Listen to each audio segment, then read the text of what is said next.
Assalamualaikum warahmatullahi wabarakatuh.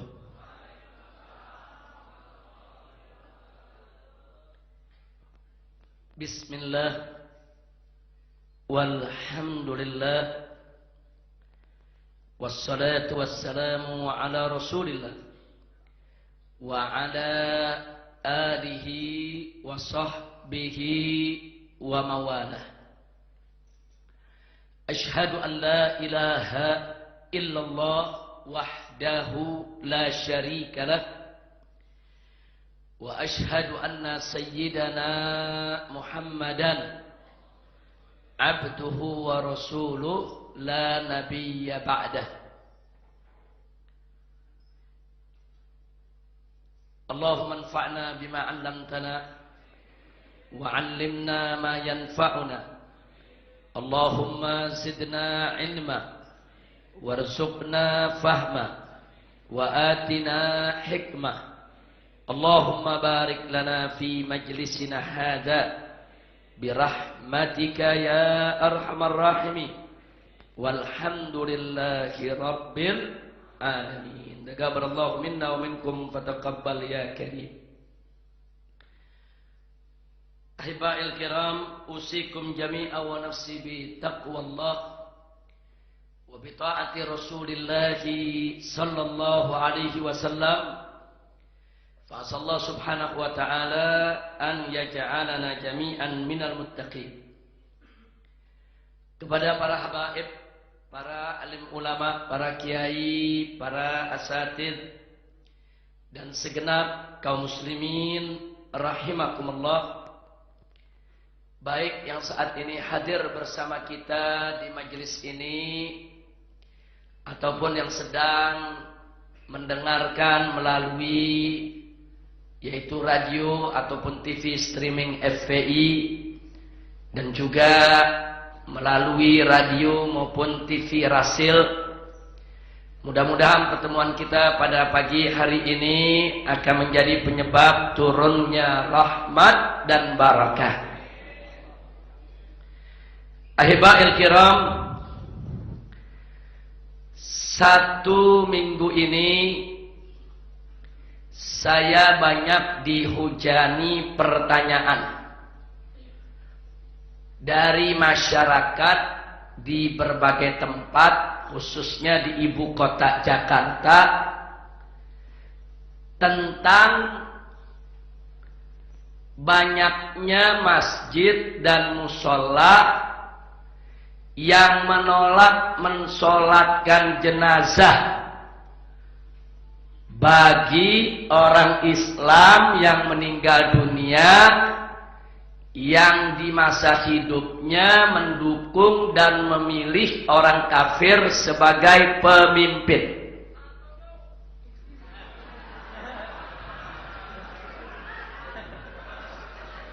Belum ngaji udah setuju.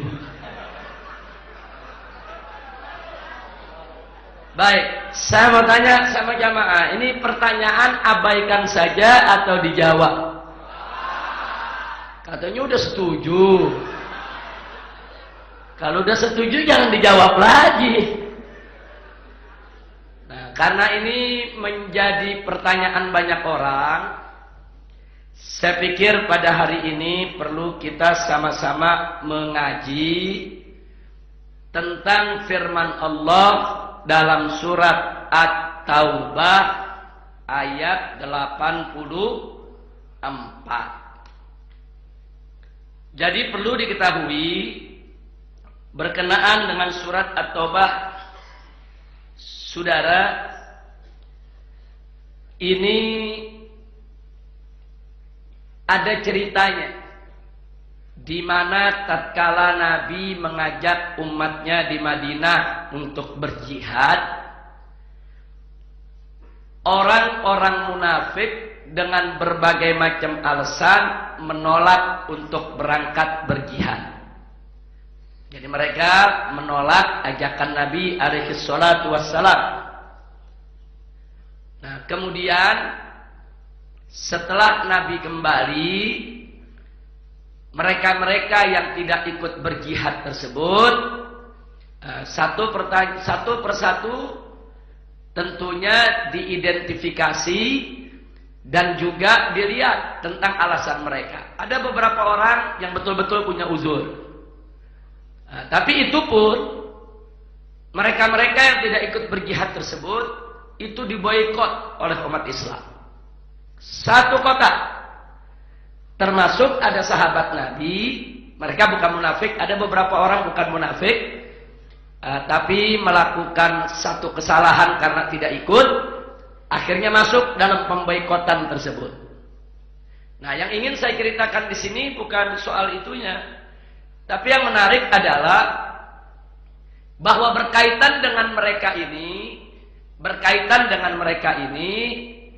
akhirnya ada keterangan, ada arahan dari Allah Subhanahu wa taala agar Nabi alaihi salatu wassalam yaitu tidak mensolatkan jenazah mereka.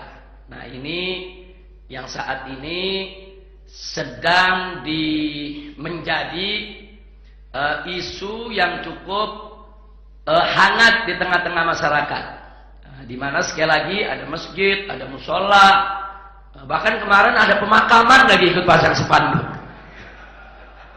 Pemakaman ini tidak menerima jenazah, yang mendukung dan memilih orang kafir sebagai pemimpin. Jangan betul-betul dulu. Hari ini kita bukan mau kampanye, mau ngaji. Siap ngaji? Nah, karena itu berkaitan dengan ini, yuk sama-sama kita bacakan dulu ya ikhwan. Kita baca dari tafsir Ibn Katsir radhiyallahu taala anhu wa anna jami'an. Berkaitan dengan firman Allah dalam surat At-Taubah ayat 84. A'udzu billahi minasyaitonir rajim. Bismillahirrahmanirrahim. Wa la tusalli ala ahadin minhum mata abada wa la taqum ala qabri innahum kafaru billahi wa rasulih wa matu wa hum fasiqun. Shadaqallahul azim. Jadi dalam ayat yang kita bacakan tadi, Allah menyatakan kepada Nabi, wala tusalli ala ahadim minhum mata abada. Yaitu jangan sekali-kali kau mensolatkan salah satu daripada mereka yang mati abadan, selamanya. Nah, kemudian setelah itu Allah mengatakan wala taqum ala qabri, dan jangan kau berdiri di atas kuburnya. Maksudnya jangan ikut memakamkannya, jangan mendoakannya, jangan menziarahinya. Nah, kemudian kenapa innahum kafaru billahi wa rasulih? Karena mereka telah mengingkari Allah dan Rasulnya, menentang Allah dan Rasulnya. Wa matu, dan mereka mati. Wa hum fasiqun, dalam keadaan fasik. Nah, bagaimana ceritanya ayat ini turun?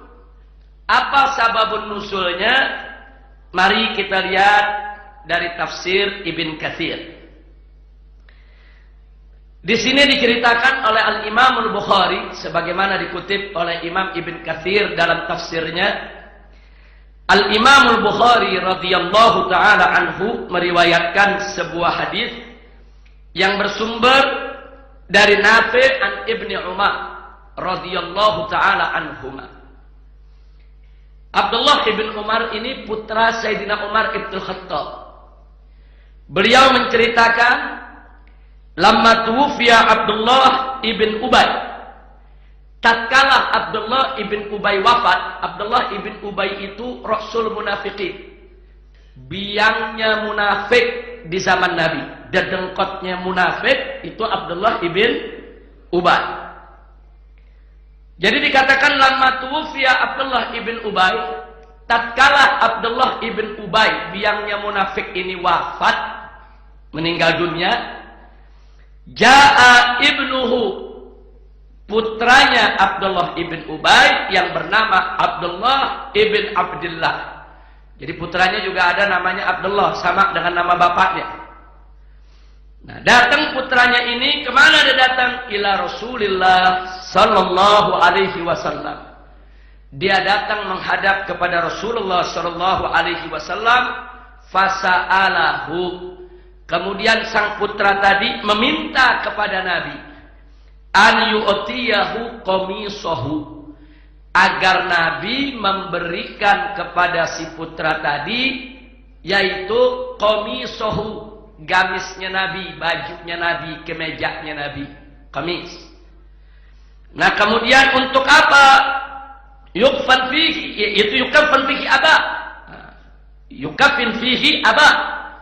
Karena si anak ini ingin mengkafankan ayahnya yang biang munafik tadi dengan bahan kemeja yang dimiliki oleh Nabi. Fa'ato. Nah, ini menariknya. Nabi berikan kamisnya tadi. Nabi enggak tolak permintaannya. Summa sa'alahu. Kemudian sang putra juga meminta kepada Nabi an yusolli alaihi, agar Nabi mensolatkan jenazah ayahnya. Kemudian diceritakan faqama Rasulullah sallallahu alaihi wasallam. Maka Nabi pun berangkat dan Nabi mau menyolatkan jenazah tersebut. Faqama Umar. Melihat peristiwa tersebut, Sayyidina Umar Ibn Khattab berdiri. Fa'akhadha bi thawbi Rasulillah. Kemudian beliau pegang, beliau tarik bajunya Nabi alaihi salatu wassalam. Faqala, maka Sayyidina Umar berkata kepada Nabi, ya Rasulullah, wahai Rasulullah, tusalli alaihi wa qad nahaka rabbuk an tusalli alaihi. Wahai Rasulullah, adakah kau akan mensolatkan dia sementara Allah melarang untuk mensolatkan dia? Nah, kemudian faqala Rasulullah sallallahu alaihi wasallam. Kemudian Nabi menjawab kepada Sayyidina Umar, innama khayyarani Allah. Sesungguhnya Allah tidak melarangku, tapi Allah memberikan pilihan kepadaku. Jadi Sayyidina Umar punya pemahaman Allah melarang Nabi untuk mensolatkan jenazahnya Abdullah ibn Ubay. Tapi Nabi menjelaskan. Kata Nabi, innama khayyarani Allah. Sesungguhnya aku ini diberikan pilihan oleh Allah. Nah, kemudian Nabi membaca ayatnya. Yaitu ayat, saudara, kalau kita perhatikan, yang dibawa oleh Nabi ini dalam Al-Quran, di mana Allah menyatakan istaghfir lahum aw la tastaghfir lahum. Jadi kau memohon ampun bagi mereka atau kau tidak memohon ampun kepada mereka. In tastaghfir lahum, jika engkau memohon ampun bagi mereka, wahai Rasul, wahai Nabi, wahai Muhammad, 70 marrah, 70 kali, falan yaghfirallahu lahum, Allah tetap tidak mengampuni mereka. Jadi ada ayat bunyinya, kau mohon ampun atau kau enggak mohon ampun, walaupun kau mohon ampun 70 kali, Allah tidak akan mengampuni. Nah, apa kata Nabi selanjutnya? Nabi mengatakan wasa aziduhu ala sab'in. Nah, Allah menyatakan 70 kali istighfar Allah enggak ampuni. Kata Nabi, aku akan lebihkan dari 70. Saking apa? Saking sayangnya Nabi sama umatnya, sudah. Ini supaya kita tahu, kita punya Nabi alaihi salatu wassalam itu menginginkan umatnya ini, semua umatnya bisa masuk surga. Nah, sampai orang yang udah jelas-jelas munafik begini nih, Nabi masih mau berupaya kalau masih bisa diampunin, ana doain. Kalau masih ada jalan untuk diampunin, ana doain. Itu luar biasa akhlak Nabi kita Muhammad sallallahu alaihi wasallam. Jadi, saudara, pemahaman Sayyidina Umar terhadap ayat ini percuma disolatin, gak bakal diampunin. Nah, tapi bagi Nabi masih ada harapan. Kan Allah menyatakan istighfar yang gak diterima 70 kali. Kalau lebih kan masih ada harapan. Nah, Nabi mau lebihin. Sudah. Nah, akhirnya apa? Diceritakan ini oleh Abdullah ibn Umar. Beliau melanjutkan cerita. Fasalla alaihi Rasulullah sallallahu alaihi wasallam. Kemudian Nabi pun mensolatkan jenazahnya. Selesai solat, saudara, ya para sahabat banyak yang ikut Nabi mensolatkan. Tapi apa yang terjadi? Selesai kejadian itu, fa'anzalallahu azza wa jal, maka Allah turunkan kepada Nabi surat At-Taubah ayat 84. Baru turun setelah peristiwa penyolatan. Turun itu ayat di mana Allah menyatakan kepada Nabi, wala tusalli ala ahadim minhum. Enggak boleh kau solatkan salah seorang siapapun dari mereka. Mata abadan. Siapapun yang mati di antara orang-orang munafik, jangan pernah lagi kau solatkan ya Muhammad selamanya. Nah, kemudian wala taqum ala qabri. Jangan kau ikut pemakamannya, jangan ziarahinya, jangan mendoakannya. Kenapa? Wa innahum kafaru billahi wa rasulih.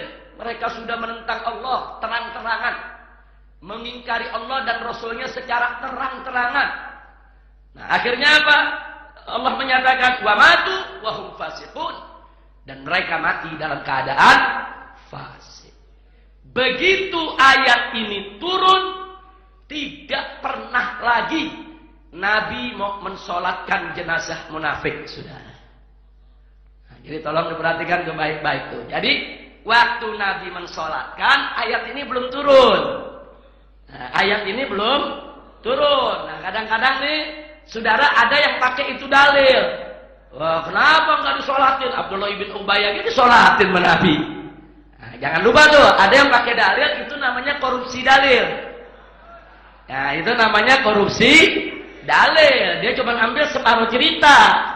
Jadi kalau ditanya, Abdullah ibn Ubay kan disolatkan sama Nabi. Betul. Ya kalau begitu boleh dong orang munafik kita solatin. Nah, ini Rasul biangnya munafik boleh.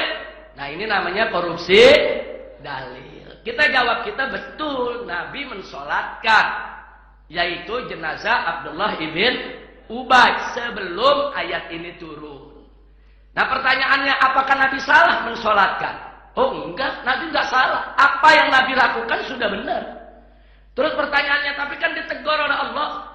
Nah, jawabnya, waktu Nabi mensolatkan belum ada teguran, belum ada larangan. Berarti Nabi tidak melanggar perintah Allah. Jangan lupa tuh. Kecuali kalau udah dilarang, Nabi masih kerjain. Itu namanya Nabi melanggar perintah Allah. Waktu Nabi mensolatkan sudah ada larangan belum? Belum. Berarti Nabi langgar perintah tidak? Enggak. Berarti perbuatan Nabi, andai kata tidak ditegur oleh Allah, perbuatan Nabi jadi sumber hukum, saudara. Selamanya boleh kita mensolatkan orang munafik kalau tidak ada teguran. Nah, jadi jangan sampai ada mengatakan, wah ternyata Nabi salah ya ditegur oleh Allah. Enggak, Nabi enggak salah. Nabi sudah benar, saudara, dengan apa yang Nabi lakukan. Tapi ditegur oleh Allah untuk ke depan tidak diulangi. Kenapa? Saudara, karena saudara, Allah yang maha tahu sebetulnya kondisi para orang-orang munafik tersebut. Nah, Allah kasih tahu kepada Nabi kondisi yang sebenarnya. Nggak usah disolatin, percuma, Allah nggak bakal terima. Nah, ini kan cuma Allah yang tahu, saudara. Makanya setelah Allah beritahu Nabi, mulai saat itu Nabi tidak pernah lagi mau mensolatkan jenazah orang munafik. Kira-kira jelas tidak? Baik, kita lanjutkan, saudara. Belum selesai nih. Ada pertanyaan, kenapa Nabi memberikan kamisnya? Jadi kan ada kemeja Nabi yang dikasih tuh. Kok baik betul Nabi sama orang munafik ini diberikan komisnya, saudara, untuk pengkafanannya. Nah, di sini dalam tafsir Ibn Katsir, saudara, diceritakan waqad dzakara ba'dus salafi. Jadi sebagian ulama salaf pernah bercerita atau menyebutkan innama kasahu qamisahu, sesungguhnya Nabi yaitu memberikan untuk Abdullah ibn Ubay ini kamisnya untuk pengkafanan. Kenapa? Lianna Abdullah ibn Ubay, karena Abdullah ibn Ubay semasa hidupnya lama qadimal Abbas, tatkala Sayyidina Abbas pamannya Nabi datang masuk ke Madinah, talabalahu qamis falam yujad ala tafsili. Nabi, saudara, ketika itu Abbas ini meminta pakaian gamis untuk dia kenakan. Tapi nggak ada ukurannya. Abbas ini badannya tinggi besar. Yang seukuran nggak ada. Nah, kemudian illa Tom Abdullah ibn Ubay.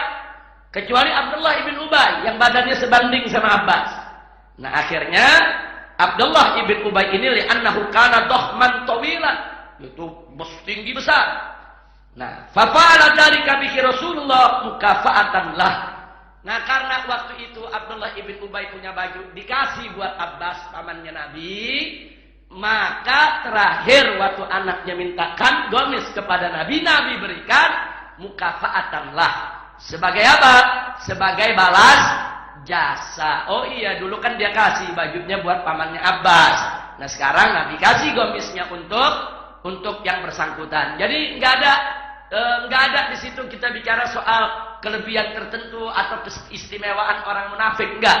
Itu hanya mukafa'atan lima fa'ala bi ammin Nabi Sayyidina Abbas radhiyallahu anhu. Nah, itu jawaban dari para ulama salaf. Nah, baik. Yang perlu kita tekankan, baik dalam riwayat Imam Bukhari maupun dalam riwayat Imam Muslim, begitu juga dalam riwayat Imam Ahmad. Saudara, di sini diingatkan saudara, yang ingin saya bacakan di sini adalah begitu ayat tadi itu turun, maka Nabi tidak pernah lagi, yaitu fama shalla Rasulullah sallallahu alaihi wasallam ba'dahu ala munafiqin wala qama ala qabrihi hatta qabadahu Allah azza wa jalla. Disebutkan dalam tafsir ini, setelah ayat itu turun, fama shalla Rasulullah sallallahu alaihi wasallam, Rasulullah tidak pernah lagi mensolatkan ba'dahu, setelah solat jenazah atas Abdullah ibn Ubay, ala munafiqin, atas orang munafik yang manapun. Pokoknya orang yang udah jelas-jelas munafik, ketahuan munafik, tidak pernah lagi disolatkan oleh Nabi. Wala qama ala qabri. Dan Nabi gak pernah lagi berdiri di atas kuburnya. Maksudnya berdiri di atas kuburnya nih, ikut memakamkannya, ikut ziarah, ikut baca doa. Enggak, Nabi gak pernah lakukan lagi. Nah, sampai kapan? Di sini disebutkan itu dilakukan oleh Nabi alaihi salatu wassalam hatta qabadahullahu azza wa jalla, sampai Allah mencabut ajalnya Nabi alaihi salatu wassalam. Nah, jadi ini yang perlu kita ketahui. Memang orang yang sudah nyata-nyata munafik, saudara, ini tidak lagi pernah disolatkan oleh Nabi. Nah, di sini Al-Imam Ibn Katsir tatkala menafsirkan ayat tadi mengatakan, amarallahu ta'ala rasulah, Allah memerintahkan Rasulnya sallallahu alaihi wasallam an yabra'a minal munafiqin, untuk melepaskan diri daripada kaum munafik, wa an la yusalli ala ahadin minhum, dan untuk tidak mensolatkan satupun dari mereka idza mata, kalau mereka itu mati, wa an la yaquma ala qabri, dan untuk tidak berdiri di atas kuburannya, liyastaghfira lahu, untuk mohon ampun baginya, au yaqulu, atau untuk mendoakannya, li'annahum kafaru billahi wa rasuli wa matu alaih, karena mereka mengingkari Allah dan Rasulnya dan mati dalam kondisi semacam itu. Kemudian Ibn Katsir mengatakan wahada hukmun am, dan ini hukum sifatnya umum, fi kulli man urifa nifaq, yaitu atas setiap orang siapa saja yang ketahuan nifaknya. Jadi kalau nifaknya ketahuan, udah gak ada pertanyaan lagi, betul-betul nifak, saudara, saking nifaknya sampai gak bisa diumpetin lagi, semua orang tahu udah munafiknya.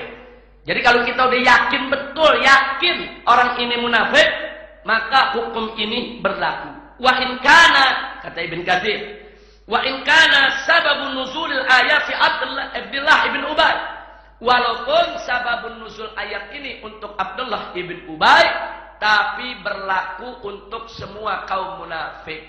Kenapa? Sebab setelah peristiwa itu Nabi nggak pernah kok lagi sholat jenazah munafik. Berarti ini ayat bukan hanya untuk Abdullah ibn Ubay, tapi untuk kullul munafiqin, untuk semua orang munafik. Nah, karena itu kita tahu ada kaidah berbunyi al-ibratu bi umumil lafzi la bi khususis sababi. Jadi pengambilan hukum itu dengan kita melihat daripada umumul lafaz. Umumnya lafaz. Lafaz itu sifatnya umum atas siapa saja. La tusolli ala ahadin, jangan sholat kepada seorang pun dari mereka. Itu umum. Bukan hanya Abdullah ibn Ubay. Nah, jadi pengambilan hukum itu dengan umumnya lafaz. La bi khususis sababi, tidak dengan khususnya suatu sebab. Nah, inilah beberapa kita lihat yang perlu kita sampaikan berkenaan dengan ayat tadi. Dan riwayat hadis yang menceritakan sababun nuzulnya tadi itu ada dalam Sahih Bukhari, ada dalam Sahih Muslim, ada dalam Musnad Ahmad, diriwayatkan juga di Jami'ut Tirmizi, juga diriwayatkan oleh Imam Nasa'i.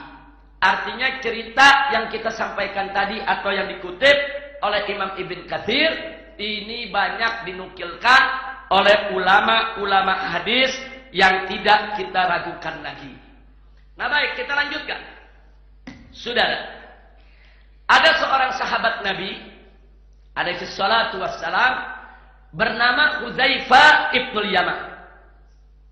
Hudzaifah ibnul Yaman ini dijuluki oleh para sahabat sahibus sir. Sahibu sirri Rasulillah, sahabat rahasianya Nabi. Kenapa dijuluki sahabat rahasianya Nabi? Karena Nabi memberitahu kepada Hudzaifah ibnul Yaman. Apa yang diberitahu oleh Nabi? Nabi kasih tahu orang-orang munafik siapa saja.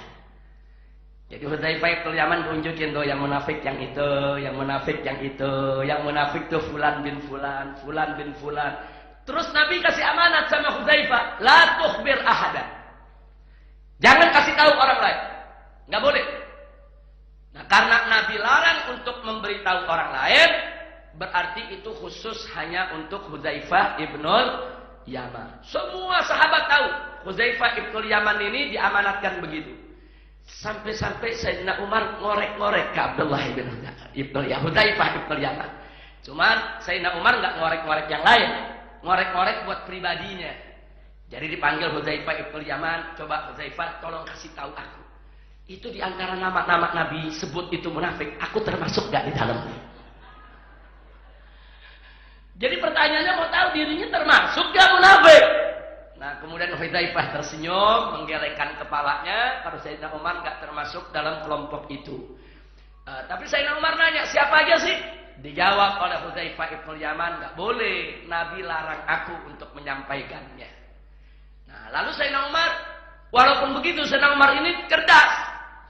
Kalau ada jenazah meninggal dunia di kota Madinah dan beliau tidak tahu ini orang masuk golongan mana, beliau nungguin Hudzaifah ibnul Yaman.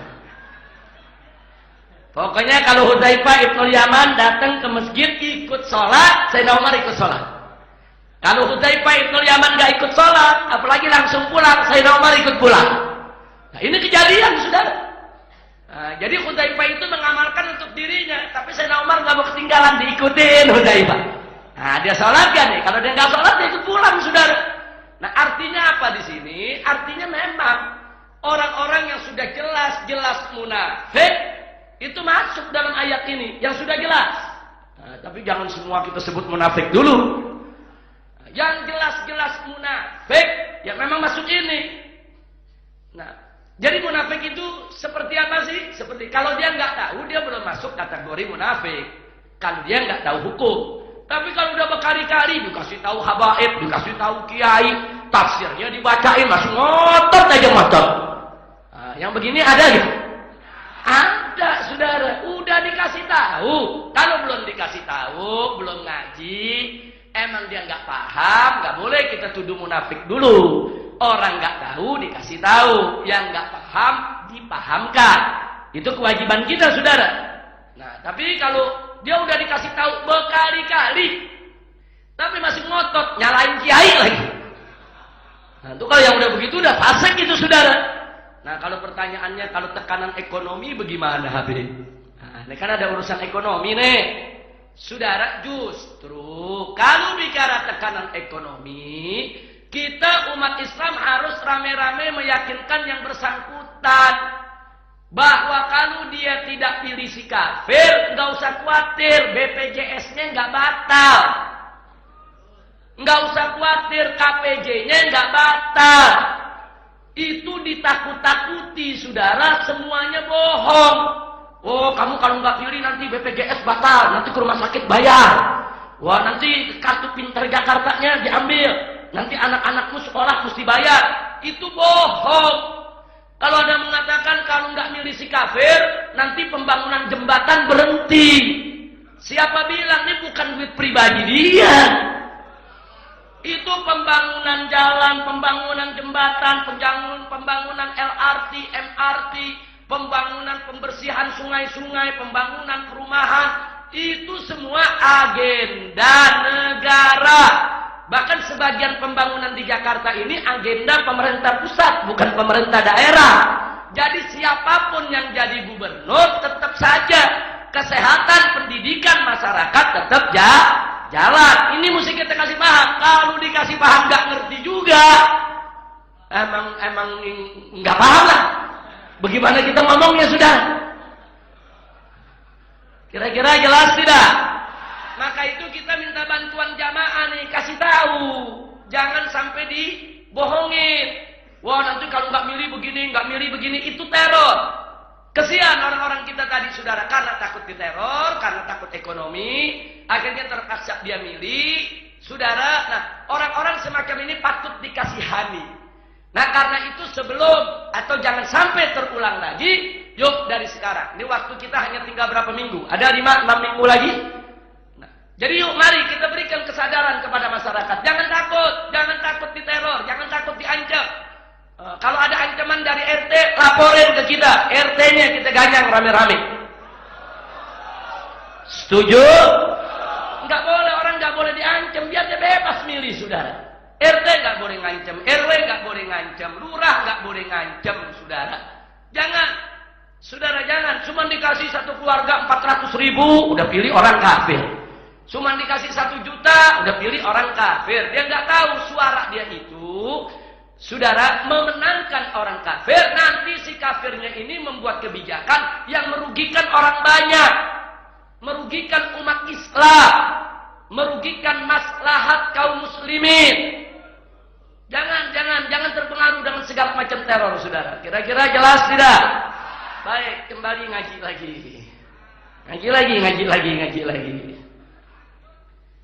Nah, jadi apa yang kita bacakan tadi, saudara, ini berkenaan dengan surat At-Taubah ayat 84. Sehingga kalau ada kiai, ada ulama menolak, nggak mau mensolatkan orang yang dalam penilaian si ulama ini munafik, ini fasik, nggak boleh kita salahkan si kiai tadi, saudara.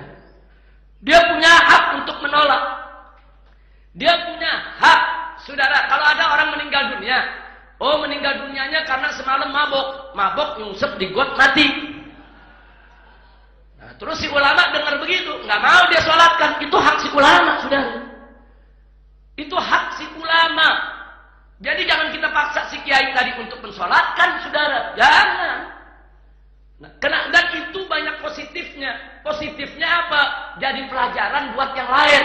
Lu jangan mabok lu, mati di got nggak mau disolatin sama kiai. Nah itu kan yang lain jadi takut, saudara, untuk mabok-mabokan. Bagus tidak? Jadi ada efek jerah.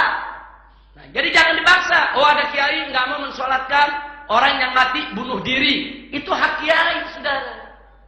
Orang yang mati dalam maksiat, itu hak kiai. Orang yang seperti yang kita ceritakan tadi, terang-terangan, saudara, dia kampanye, dia ngajak orang.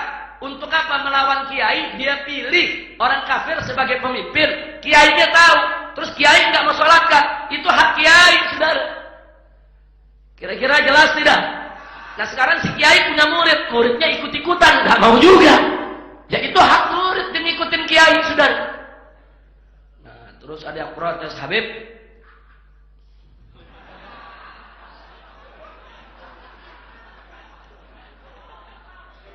Nah sekarang ada yang nanya begini, Habib, nanti kalau semua umat Islam ikut kiai, nggak ada yang mau sholatin, fardul kifayahnya nggak jalan ini.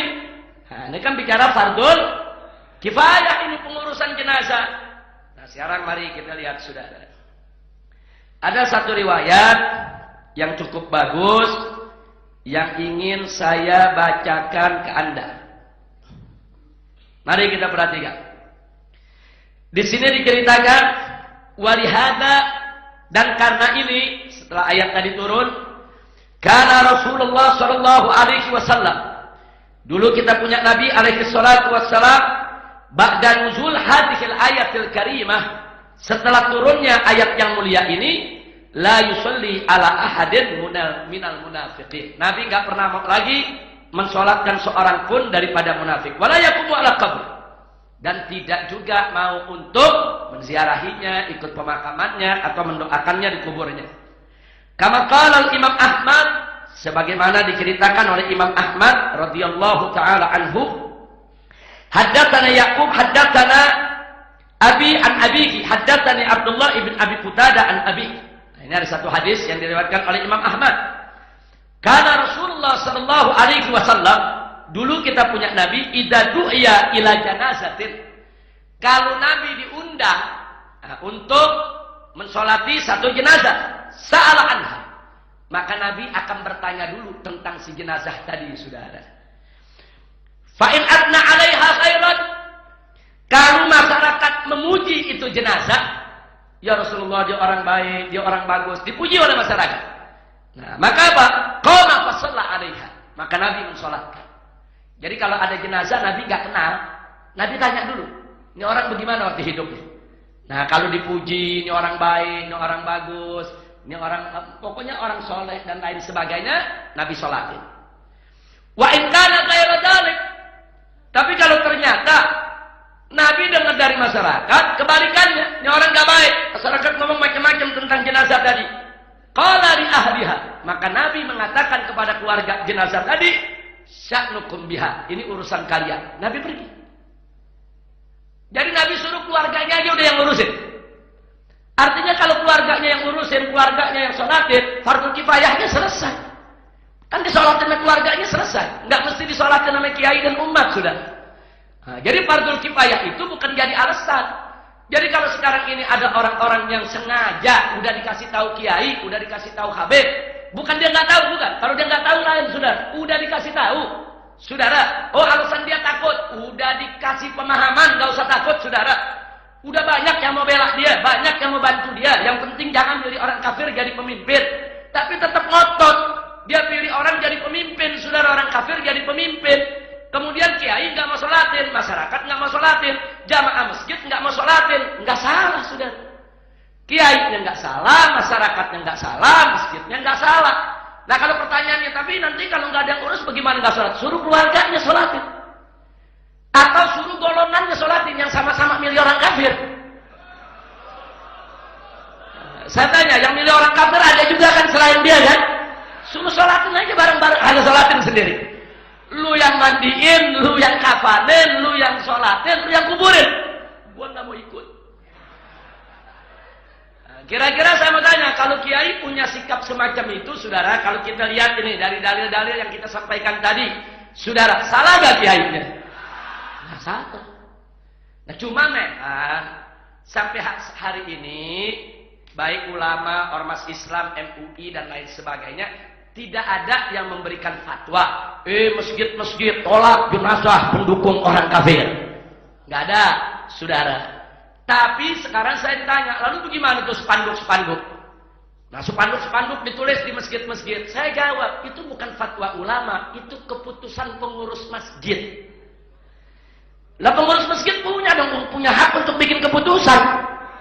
Dia ada imamnya, ada ketuanya, ada jamaahnya, rame-rame rapat musyawarah, sepakat jangan terima jenazah yang mendukung orang kafir jadi pemimpin. Ya kita mesti hormati keputusan pengurus masjid. Kira-kira jelas tidak? Dan saya tidak berfatwa, tapi saya memahami kalau ada masjid dan musala yang punya keputusan semacam itu. Saya juga tidak berfatwa untuk mengajak orang, enggak.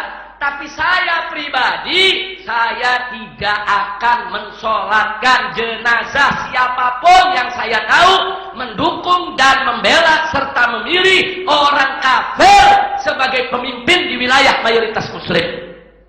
Itu hak pribadi saya, sudah. Kira-kira jelas gak? Jadi saya diundang sama orang untuk sholat jenazah. Mau sholat, ada yang bisikin, Beb, gue kemarin kampanye tuh. Buat orang kafir, balik badan. Balik badan, saudara. Saya tanya, hak saya bukan? Terus jamaah saya lihat saya balik badan, ikut balik badan. Ya nggak apa-apa. Saya nggak ngajak. Masing-masing punya hak, betul? Nah, kalau yang mau sholatin, ya sholatin aja. Kalau memang dia yakin sholatnya bermanfaat, diterima, atau untuk memenuhi fardu kifayah, ya silakan. Dia ada keluarganya, suruh sholatin keluarga. Dia punya golongannya yang sama-sama kampanye, suruh sholatin bareng-bareng. Kira-kira jelas tidak? Nah, jadi dalam persoalan ini, jangan kemudian kita dikatakan, wah ini mempolitisasi agama, ini mempolitisasi ayat Quran. Enggak, ini petunjuk Allah. Dan ini amalan Nabi, saudara. Tapi kalau ada orang yang nggak jelas dia munafik atau bukan, nggak boleh kita tuduh dia munafik, nggak boleh kita tuduh dia macam-macam. Bukan hanya dalam perkara yaitu soal pilkada ini, bukan. Saya disuruh mensolatkan seseorang, terus ada yang bisikin, Beb, ini semalam matinya di atas perut pelacur. Dia berzina, dia mati, nggak bahaka sama solatin, saudara. Suruh keluarganya aja solatin, suruh silakan yang lain jalankan fardhu kifayah. Saya balik badan, itu hak saya. Kenapa? Karena begitulah Nabi memberikan contoh. Tadi kan kita bacakan itu, yang diriwayatkan oleh Imam Ahmad, saudara. Kalau ada jenazah, Nabi nggak kenal, Nabi tanya, bagaimana jenazah ini? Nah, kalau pada jawab, oh ini jenazah orang baik, Habib, Masya Allah, meninggalnya juga husnul khotimah. Dia sudah sakit selama 2 bulan, zikir terus mendekatkan diri kepada Allah. Dulunya memang dia suka berbuat maksiat, tapi 2 bulan ini Masya Allah, dia baik-baik, ada memberikan kesaksian. Kita ikut sholatin, saudara. Berkah, kita mensolatkan dapat barakahnya juga, saudara. Nah, tapi kalau orang memberikan, ini semalam matinya bunuh diri, ini semalam matinya di atas perut pelacur, ini semalam habis mabok ngusap di got, dia mati, nggak bakal sama sholatin, saudara. Nah, apalagi ada yang bilang, ini kampanye nih, ini dia nih, yang bayar-bayar warga nih supaya pilih orang kafir. Wah, 7 turunan juga saya nggak mau, saudara. Masya Allah, kira-kira jelas tidak? Jelas tidak? Nah, jadi masing-masing punya hak, saudara. Tapi memang Nabi nggak pernah mengkampanyekan umat Islam, si A, si B, si C, si D, nggak disebutin, jangan disolatin, enggak. Nabi nggak melakukan itu, saudara. Nabi cuma panggil satu sahabatnya, Nabi kasih tahu ini munafik, munafik, munafik, munafik. Kalau dia mati kau jangan solatin. Tapi Nabi nggak umumkan kepada yang lain, saudara. Nah, kenapa? Supaya tidak terjadi yaitu kegelisahan di tengah masyarakat. Tapi saya lihat saat ini momentumnya tepat. Masyarakat kita ini memang harus didorong sedemikian rupa. Karena kalau nggak didorong sedemikian rupa, kita khawatir nanti orang kafir yang memimpin Jakarta, dan ini akan menjadi kerugian buat semua umat Islam, saudara. Nah, maka itu berkenaan dengan itu, saya hanya mengatakan, saya hanya bisa menjawab bahwa setiap masjid dan mushola berhak untuk imam dan jamaahnya tidak mensolatkan, saudara, jenazah mereka-mereka yang terbukti nifaq, atau dalam konteks apa yang sedang kita hadapi soal pemilihan ini, yang terbukti terang-terangan, yaitu nggak mau ikut ulama, nggak mau ikut habaib, nggak mau ikut yaitu para ustadz, dia tetap membela, mendukung, saudara, dan memilih orang kafir sebagai pemimpinnya. Maka masjid-masjid yang menolak, mushola yang menolak, jangan kita salahkan. Mereka punya hak untuk menolak itu. Nah, tapi kalau mereka bilang, tapi kan di masjid punya umat, mereka kan boleh untuk disolatin di masjid, solatin aja. Lu sekeluarga sholat di masjid. Jadi jangan dilarang untuk masuk masjidnya, keluarganya bawa ke masjid, bawa. Nah, kalau imamnya pada pergi, jamaahnya pergi, marbotnya ikut pergi. Ya, jangan disalahin. Jangan disalahin, masjid boleh ente pakai, saudara, itu milik umat. Tapi jangan nyalahin kalau imamnya pergi, marbotnya pergi. Kira-kira jelas tidak? Jelas tidak? Nah, kira-kira jamaah di sini mau ikut yang mana? Mau ikut nyolatin apa enggak? Masing-masing. Nah, saya enggak kampanye, enggak saudara. Tapi sikap saya dalam soal ini jelas. Nah, tapi enggak apa-apa kita beda pendapat. Mudah-mudahan Allah berikan kita kemenangan. Baik. Nah, kalau sekarang saya mau ngajak Anda berdoa. Ada satu hadis menarik, Nabi mengatakan, Allahumma man waliya min amri ummati syai'an fasyakka alaihim fashkuk alaih. Wa man waliya min amri ummati syai'an farafiqa bihim farfuq bihi. Jadi kata Nabi waktu berdoa, ya Allah, jika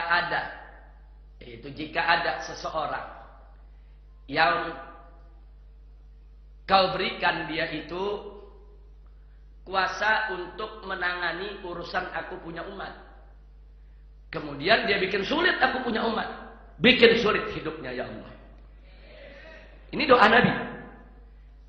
Dan jika dia begitu diberikan kuasa untuk menangani urusan umat, dia berbuat baik, lembut, santun, ramah. Apa kata Nabi? Farfuq bihi. Maka perlakukan dia dengan lembut, ya Allah. Jadi ini doa Nabi, saudara. Nah, saat Anda masuk TPS untuk memberikan suara Anda kepada pemimpin kafir atau pemimpin muslim, Allah sedang berikan kuasa di tangan Anda. Anda mau bikin umat susah atau mau bikin umat senang? Kalau Anda pilih sesuai dengan aturan Allah, berarti Anda menghendaki umat senang dan masuk dakwah Nabi, Anda akan disenangkan oleh Allah. Nah, lo kenapa pakai doa? Doa silahul mu'min. Doa itu senjatanya orang yang beriman. Jadi kita pakai senjata macam-macam. Doa juga senjata, zikir juga senjata, wirid juga senjata, hizib juga senjata, saudara. Jangan lepaskan hidup Anda daripada zikir, wirid, hizib, ratib. Saudara, jangan dilepaskan. Setelah sholat 5 waktu, Anda harus khususkan di waktu-waktu tertentu untuk wirid. Itu penjagaan batin, saudara. Karena musuh ini menyerang kita lahir batin. Musuh ini menyerang kita nyata dan gak nyata. Musuh ini menyerang kita habis-habisan dengan berbagai macam ilmu yang kelihatan dan gak kelihatan. Itu di sidang Ahok saja, saudara. Itu yang mulut komat kamit banyak tuh. Yang mukanya aroma-aroma dukun, saudara. Yang nyebar-nyebar, nyepret-nyepretin air ke sana kemari, saudara. Oh, luar biasa banyaknya. Cuman kemarin begitu saya jadi saksi, saudara, mungkin ajian mereka terbalik, akhirnya pengacara sama Ahok yang bungkem gak bisa ngomong. Alhamdulillahi Rabbil Alamin. Jadi artinya untuk melawan yang seperti itu, baca Ratibul Attas, baca Ratibul Haddad, baca Wirdus Sakran, baca Wirdul Latif, baca Hizbun Nasr lil Imam Al-Tadari, baca Hizbun Nasr lil Imam Al-Haddad. Baca, saudara. Itu semua benteng. Habis sholat 5 waktu, baca. Itu semua perlindungan, saudara. Nah, kalau Anda belum bisa untuk baca wirid-wirid seperti itu, minimal selesai sholat, jangan tinggalin wirid setelah sholat. Baca Subhanallah 33 kali. Kemudian Alhamdulillah 33 kali, Allahu Akbar 33 kali, baca suratul Fatihah, baca ayatul kursi, jangan ditinggal. Baca la ilaha illallah wahdahu la syarikalah, lahul mulku wa lahul hamdu, yuhyi wa yumitu, wa huwa ala kulli syai'in qadir. Minimal 3 kali, yang ideal 10 kali. Siapa yang baca itu 10 kali di pagi hari, 10 kali di sore hari, enggak ada ilmu santet yang mempan buat dia. Enggak ada ilmu sihir yang mempan buat dia, saudara. Jangan habis sholat Allahumma lantas jalan. Jangan habis sholat Allahumma antas salam wa minkas salam wa ilaika ya'udus salam fahayna rabbana bisalam dan seterusnya. Kira-kira jelas tidak? Jelas tidak? Jadi nggak usah repot-repot mau cari ilmu kebal ke atas gunung, saudara. Habis sholat 5 waktu baca zikir. Baca, rutinin kita baca zikir. Baca, rutinin itu Ratibul Haddad, Ratibul Attas. Saudara, itu disusun oleh para ulama kita. Itu zikirnya diambil dari Quran, zikirnya diambil dari hadis, saudara. Bukan bid'ah itu. Bukan. itu zikir-zikir yang memang dianjurkan oleh Nabi. Nah, disusun oleh para ulama kita sedemikian rupa untuk pertahanan. Dan ulama-ulama kita sudah mengamalkan. Atau dengan kata lain sudah teruji. Nah, jadi nggak usah ragu-ragu untuk zikir, saudara. Jadi jangan mikir melulu, zikirnya enggak. Jadi kita harus jadi golongan umat yang fikir dan zikir.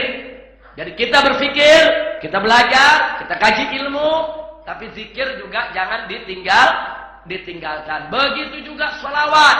Saudara buat Nabi, baca sholawat. Baca, makin banyak sholawat kita kirim untuk Nabi, makin banyak keberkahan dan pertolongan Allah turunkan buat kita.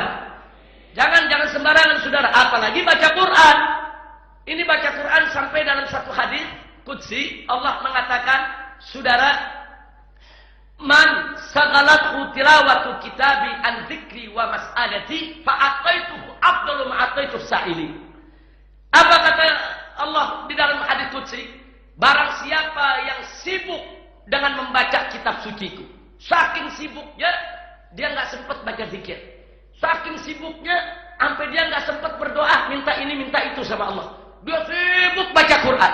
Apa Allah katakan? Aku akan berikan dia lebih bagus daripada yang aku berikan kepada mereka yang berdoa. Jadi orang kalau dekat dengan Al-Quran, baca Quran, dia belum minta, Allah udah kasih. Luar biasa, baca Quran, hafalkan Al-Quran. Oh, nggak bisa hafal 30 juz, hafalkan surat-surat pendek. Buat modal kita sholat. Juz ke-30, saudara. Jangan tiap sholat yang dibaca ini cuma kuliah kulhu. Bukan nggak bagus, itu surat-surat bagus. Itu ayat-ayat dari Allah, saudara. Tapi bacalah surat-surat yang lain. Baca. Nggak bisa 30 juz, hafalkan juz 30, saudara. Jadi kita punya modal. Jadi belajarlah bagaimana kita jadikan Al-Quran sebagai bagian daripada kehidupan kita. Begitu Al-Quran sudah melekat, ada dalam diri Anda, itu benteng Anda dari kejahatan orang lain. Benteng Anda dari sihir. Bahkan itu merupakan penarik barokah dari Allah. Belum kita minta, Allah udah kasih. Apalagi kita minta. Ini janji Allah, saudara. Siapa-siapa yang disibukkan dengan membaca kitab suciku, sampai dia lupa dengan zikir kepadaku dan lupa dengan berdoa kepadaku, aku berikan kepada dia lebih bagus daripada yang aku berikan kepada mereka yang memohon dan berdoa. Subhanallah. Nah, tapi alangkah indahnya kita baca Quran, kita zikir, kita sholawat, beragam. Kenapa bagus? Untuk menghilangkan kejenuhan, saudara. Manusia ini salah satu sifatnya adalah jenuh. Kalau ngulang-ngulangin satu perkara, jenuh. Nah, dengan kita beragam, ya hari selawat, besok zikir, lusa ratib, kemudian baca Quran, kita jadi tidak jenuh. Nah, ini yang saya mau sampaikan, saudara. Jadi hati-hati. Saya himbau semua yang ada, dimanapun Anda berada, jangan main-main soal memilih pemimpin. Sekali lagi, jangan main-main soal memilih pemimpin. Pilih pemimpin muslim, wajib. Itu amanat Allah dalam surat Al-Maidah ayat 51. Jangan pernah bergeser, jangan takut dengan segala macam teror dan intimidasi. Bohong. Kalau kita nggak milih kafir, bohong. Pembangunan berhenti, kesehatan berhenti, pendidikan berhenti, segala dana bantuan berhenti. Bohong, saudara. Bohong itu semua. Walaupun kita tidak milih si kafir, itu yang namanya KJP, yaitu Kartu Jakarta Pintar, BPJS, dan lain sebagainya, tetap wajib jalan. Bahkan kita sudah sampaikan kepada calon muslim, kalau Anda menang, buat bukan lagi KJP, saudara, tapi buat KJP Plus. Bikin BPJS Plus. Jangan kalah dengan programnya orang kafir. Kalau si kafir bisa, kenapa si muslim nggak bisa? Betul? Betul? Siap pilih muslim? Siap menangkan muslim? Takbir! Alhamdulillah. Apakah orang yang memilih pemimpin kafir keluar dari Islam? Apakah orang yang memilih pemimpin kafir keluar dari Islam? Jawabnya, alhamdulillah, tadi kita di sini sudah mengkaji dari awal pengajian tentang tafsir surat At-Taubah ayat 84. Bahkan kita cerita tentang sababun nuzulnya. Nah, kita sudah ceritakan semua dan bagaimana kesimpulannya juga sudah kita sampaikan. Nah, ini ada pertanyaan yang ditulis oleh salah seorang jamaah kita. Apakah orang yang memilih pemimpin kafir keluar dari Islam? Apakah orang yang memilih pemimpin kafir keluar dari Islam? Jawabnya tergantung bagaimana konteks memilihnya. Satu, kalau dia memilih pemimpin kafir di negeri mayoritas kafir, yang calonnya memang cuma orang kafir, seperti orang Islam yang tinggal di Amerika Serikat. Nah, pada saat pemilihan presiden ada 2 calon, dua-duanya kafir. Nah, yang satu calon berjanji kalau menang Islam tidak diganggu. Calon yang satunya lagi ngancem kalau menang Islam mau diusir. Nah, dalam kondisi semacam itu umat Islam perlu ikut. Enggak haram dia pilih pemimpin kafir yang menjanjikan jaminan keamanan tadi. Nah, jadi dalam kondisi semacam itu enggak kafir. Nah, kira-kira jelas tidak? Nah, jadi enggak boleh kita menpukul rata mengkafirkan. Nah, sekarang yang kedua. Lalu bagaimana kalau di wilayah mayoritas muslim? Nah, seorang muslim memilih orang kafir sebagai pemimpin. Kita lihat dulu. Kenapa dia memilih? Nah, kalau dia nggak tahu hukum, nggak ada yang kasih tahu, nggak ada yang ajarkan dia, maka nggak boleh kita kafirkan. Tidak boleh kita kafirkan. Tapi kalau ada orang sudah dikasih tahu ulama, dikasih tahu kiai, sudah jelas tentang tafsir surat Al-Maidah 51, kemudian udah mujma' alaih antar ulama salaf maupun khalaf, orang kafir nggak boleh diangkat menjadi pemimpin di suatu wilayah. Nah, kemudian jahidan, dia lawan itu ayat. Dia nentang, bahkan dia merecehkan ayat Al-Qur'an, mutlak kafir. Nah, jadi tergantung konteksnya. Nah, sama dengan orang yang nggak sholat, kita tanya, kenapa nggak sholat? Terus dia jawab, sholat 5 waktu nggak wajib, murtad, kafir. Tapi kalau dijawab, iya sholat itu wajib. Nah, cuman gimana ya? Saya ini masih malas sholat dan seterusnya. Nah, itu nggak boleh kita kafirkan. Dia tidak kafir, dia berdosa besar. Nah, karena meninggalkan sholat. Begitu juga orang yang memilih pemimpin kafir di tengah masyarakat muslim tanpa menghalalkannya, hanya sekedar karena ikut-ikutan, atau karena nggak ngerti, atau karena dijebak, atau karena diteror dan diancam dan lain sebagainya, tidak boleh kita kafirkan.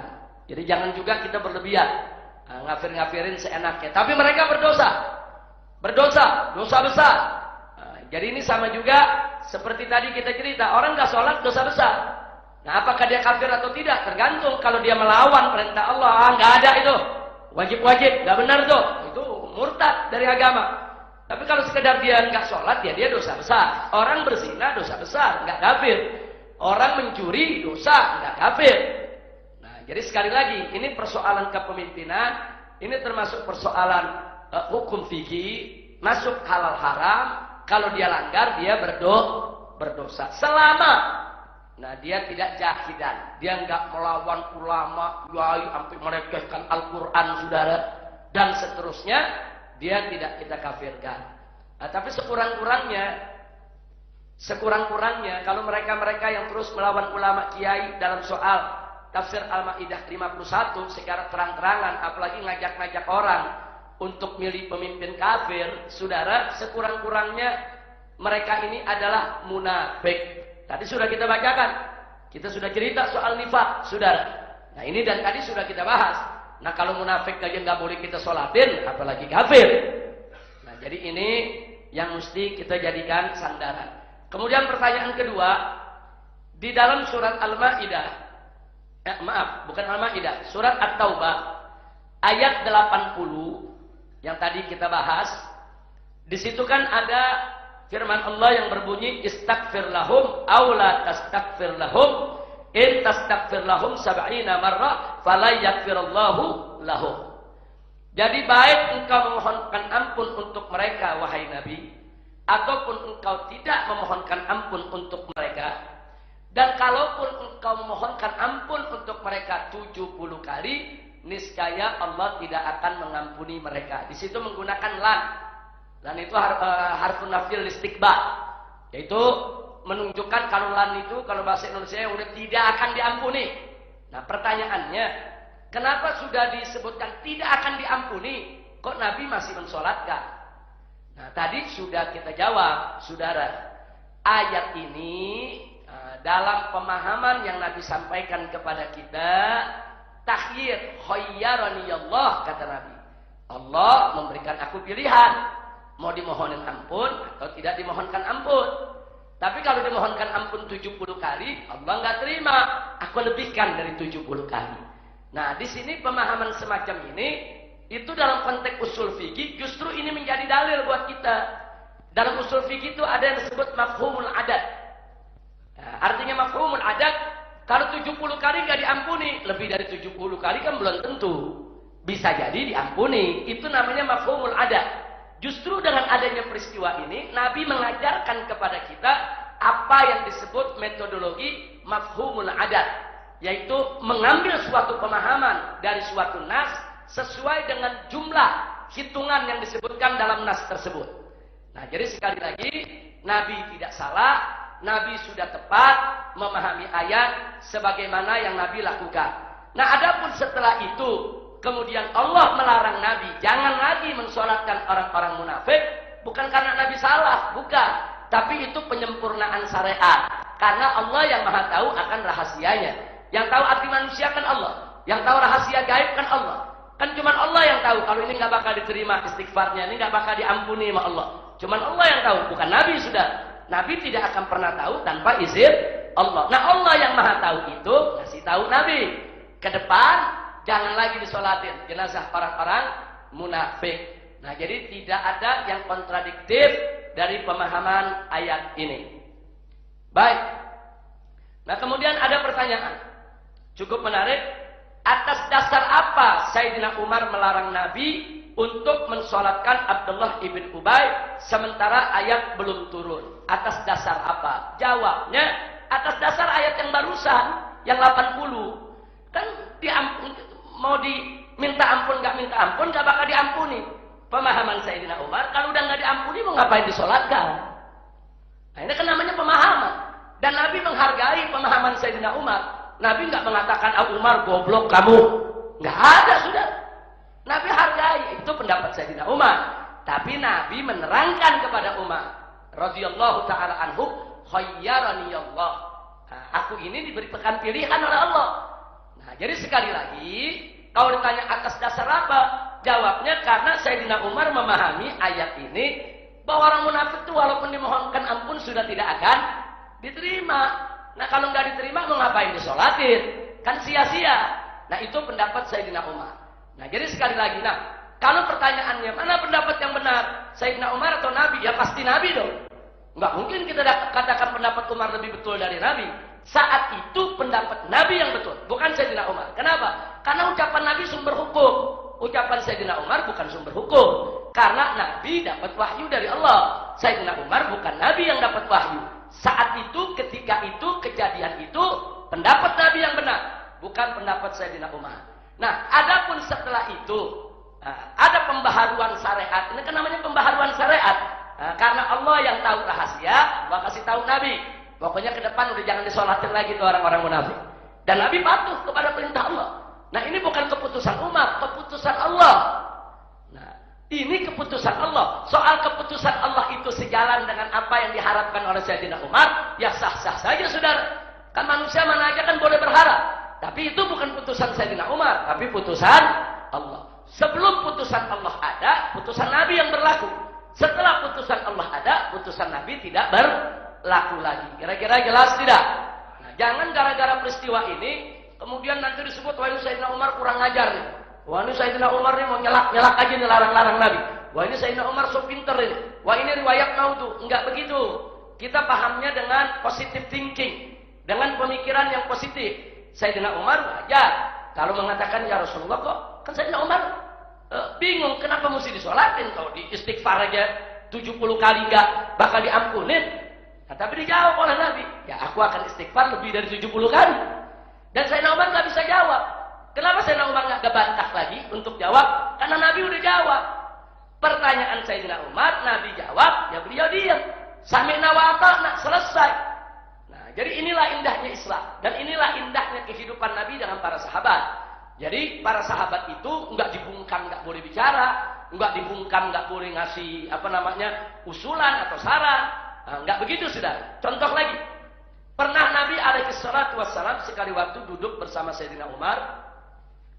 Tiba-tiba ada jenazah orang Yahudi digotong oleh orang-orang Yahudi lewat di luar masjid.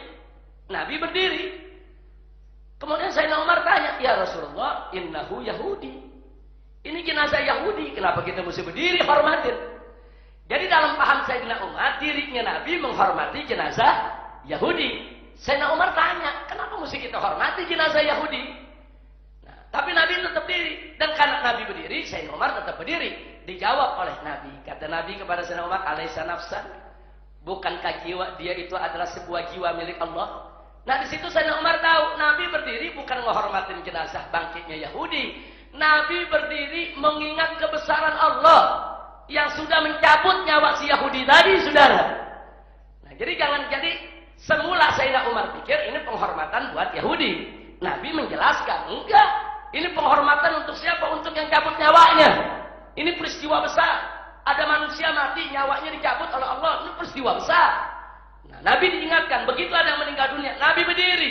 Kenapa? Untuk mengagungkan Allah.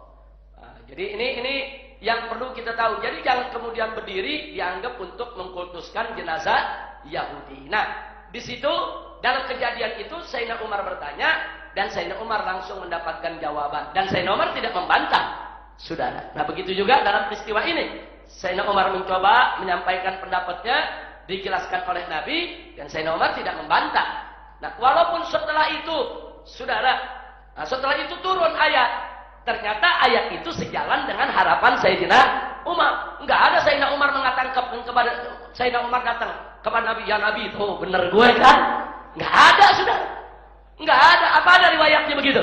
Ya Nabi, kamu salah, aku yang benar. Enggak ada, saudara. Loh, kenapa enggak ada? Karena Sayyidina Umar tahu sebelum ayat itu turun, putusan Nabi benar.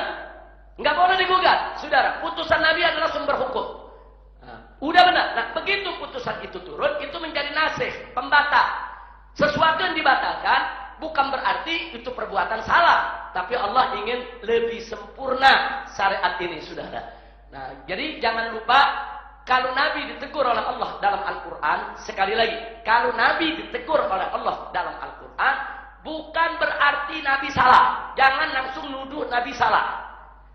Terkadang teguran itu untuk mencapai kesempurnaan. Saya kasih contoh.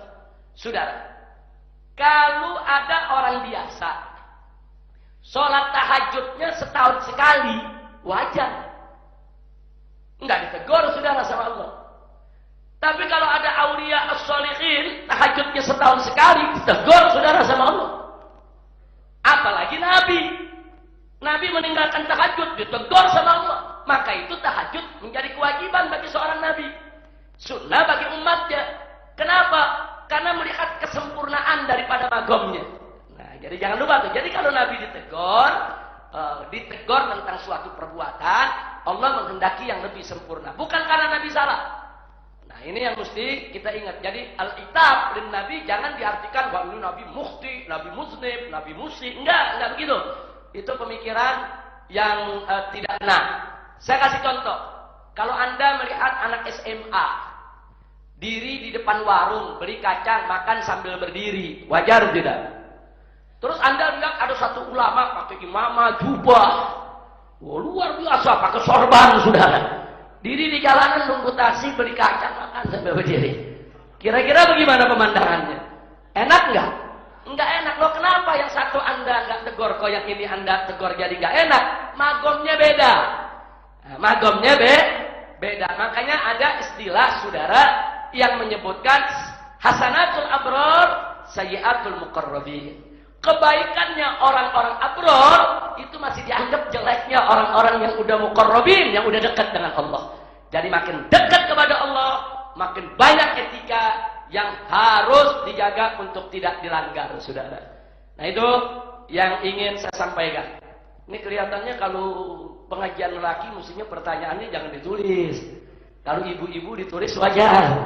Nah, kalau lelaki mestinya nggak usah malu-malu, nanya aja langsung.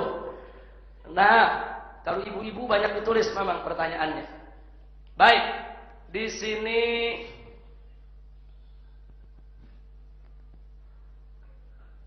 ada pertanyaan. Satu, penolakan pengurusan jenazah udah tadi. Kedua, kedatangan Raja Salman ke Indonesia. Minta dijelaskan soal investasi Raja Salman. Waduh, saya nggak paham soal investasi. Karena Raja Salmannya nggak ngomong sama saya sih. Jadi saya nggak bisa jawab itu. Jadi kalau soal investasi mesti tanya ke pemerintah, tanya ke menteri yang terkait, tanya ke presiden, bagaimana penjelasannya. Saya hanya mengambil hikmah saja bahwa kedatangan Raja Salman kemarin dengan segala gegap gempita antusias daripada umat, kita ambil hikmahnya saja, itu merupakan satu anugerah dari Allah Subhanahu wa taala.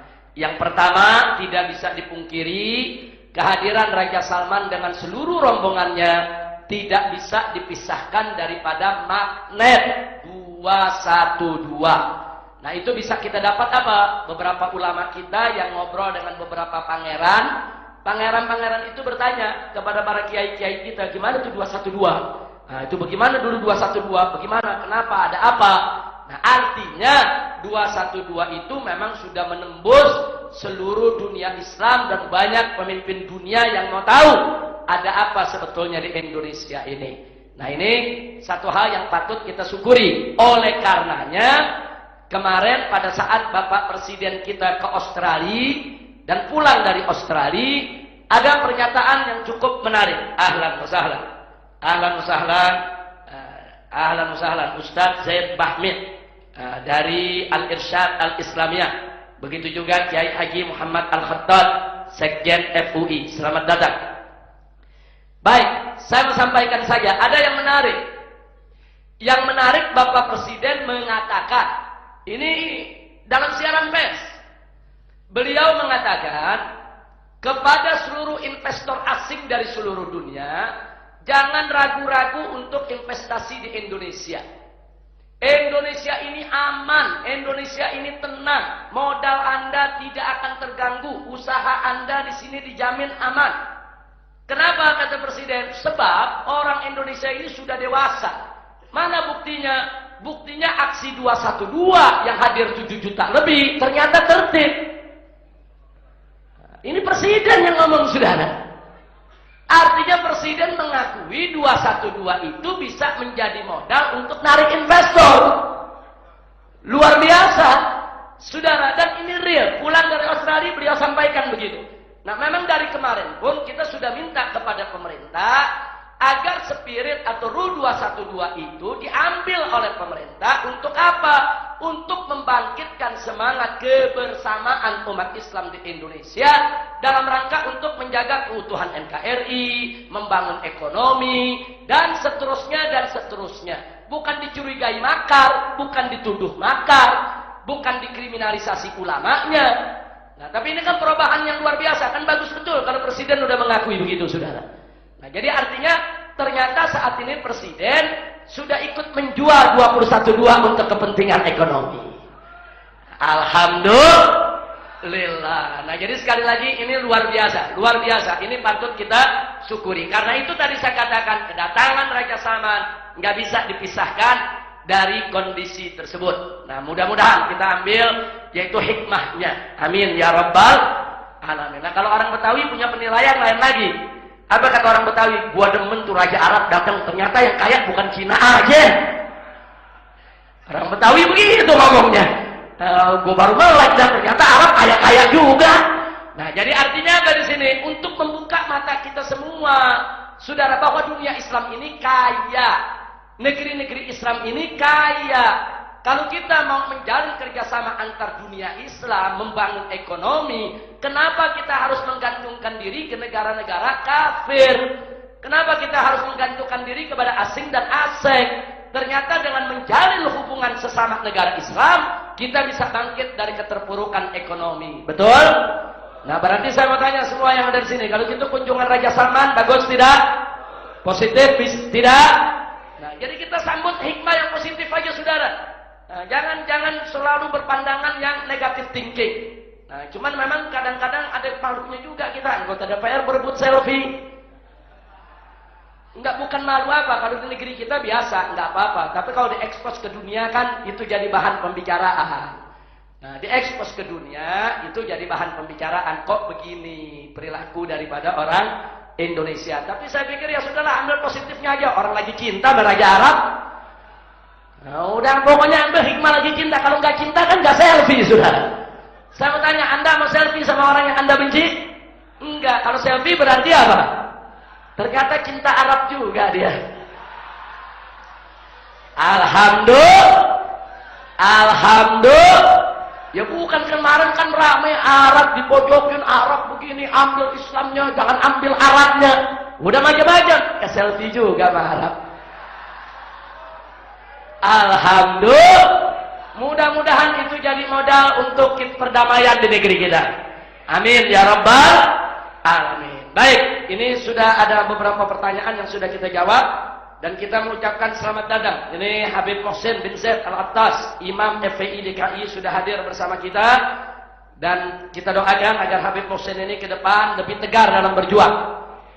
Karena beliau punya tugas berat dan insya Allah ada beberapa tabligh akbar yang akan digelar di Jakarta ini menjadi sepenuhnya tanggung jawab Habib Mohsin bin Zaid. Tolong dukungan semua pihak. Salah satunya besok tanggal 11 Maret di Masjid At-Tir, Taman Mini Indonesia Indah akan digelar Jakarta bersolawat, yaitu bersama Habib Syekh Solo. Nah, kemudian insya Allah yang memberikan tausiahnya adalah saya dan kita berharap nanti Anis Sandi juga bisa hadir di tempat tersebut. Nah, kemudian yang tidak kalah menariknya Mbak Titik, putri daripada mantan Presiden Soeharto juga akan hadir. Walaupun ditegur sama Golkar, walaupun diancam sama Golkar. Nah, tapi apa beliau jawab? Saya lebih takut dengan Allah daripada partai. Takbir. Artinya beliau sekarang mau gabung dengan umat Islam, gak peduli mau diberhentiin dari partai, mau dipecat dari partai, yang penting bela pemimpin muslim. Alhamdulillah. Maka itu saya mau tanya semua, ini saya diundang nanti ke masjid yaitu At-Tir, datang jangan? Hadir jangan? Saya harus datang? Kalau jamaah datang juga. Kita datang sama-sama insya. Jadi saya undang, ini semua saya undang, baik yang hadir di sini maupun yang mendengarkan di televisi maupun radio Rasil ataupun radio streaming FPI, agar nanti tanggal 11 Maret hari Sabtu malam Ahad sholat maghrib di Masjid At-Tir. Kita akan berzikir sampai Isya bersama jamaah Az-Zikrat pimpinan Kiai Haji Muhammad Arifin Ilham. Nanti selesai sholat Isya akan dimulai Qasidah yang akan dipimpin oleh Habib Syekh bin Abdul Qadir As-Segaf dari Solo. Nah, setelah itu nanti akan ada tausiah dari saya. Jadi kita tunjukkan persatuan kita, kebersamaan kita. Semoga kita berhasil merebut kembali ibu kota Jakarta. Amin ya rabbal alamin. Dan setelah itu juga kita ada safari dakwah di Pulau Seribu. Nanti dipimpin oleh Habib Mohsin bin Zaid dan saya akan ikut insya Allah bersama kawan-kawan. Kami akan keliling dari pulau ke pulau. Ada pulau Untung Jawa, ada pulau Lancang, pulau Pari, pulau Sebera, pulau Tidung, pulau Pramuka, pulau Panggang, pulau Kelapa. Semua pulau-pulau yang berpenduduk. Nah, ini perlu didatangi, perlu disapa, perlu dijelaskan. Nah, supaya mereka bisa menggunakan suara mereka untuk kemenangan umat Islam. Karena itu saya serukan umat Islam di seluruh Jakarta, termasuk yang kemarin sudah milih orang kafir.